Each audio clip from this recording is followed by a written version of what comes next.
At this place in history with the Vermont Historical Society, Steve Perkins is here with me as always, and you have a special guest. I do. We brought President Chester Arthur with us today. Mr. President. There we go. A man known for his whiskers. I wonder why.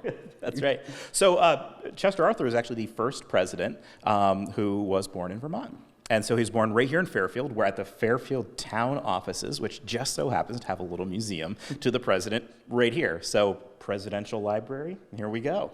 Excellent. So tell me about Chester A. Arthur. So Chester Arthur, there was a lot of debate about where he was born. Some people said, he was born in Canada, so could he really be president if he was born in Canada? His father was a minister, and so was somewhat itinerant, moved around the North Country a lot. But it's now proven that he was born right here in Fairfield. We're not sure exactly where in Fairfield he was born, but right here in Fairfield. At the age of 2 or shortly before that, he moved up the road about 6 miles from where we are right now to what is now a state historic site, the Chester A. Arthur Homestead. Not necessarily birthplace, but homestead, where he grew up. It was the parsonage of the church that his father served in.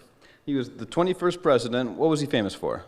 So what was he famous for? Well, he succeeded James Garfield. James Garfield was assassinated, and Arthur became president. So the two presidents from Vermont, Arthur and Coolidge, both succeeded presidents when the sitting president died.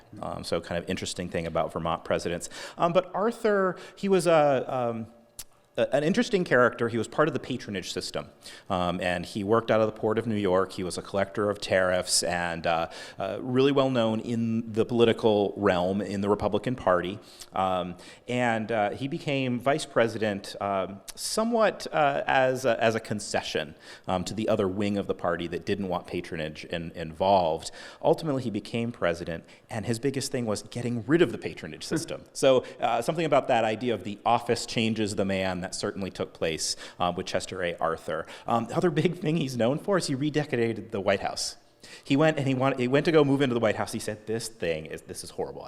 The decoration in here this looks like an army barracks. So he hired Louis Comfort Tiffany to decorate the White House. And so he had the White House completely redecorated by Tiffany, and this thing was just, a Gilded Age explosion at the time. So, and there's actually a stained glass window right here in this room that came from that time period of him in the White House. Oh, amazing. All right, so Coolidge or Arthur, who you got? Who do I got? I suppose I'd have to go with Coolidge, but we're talking about Arthur today, so we'll give props to Chester Arthur. All right, way to go, Mr. President. At this place in history.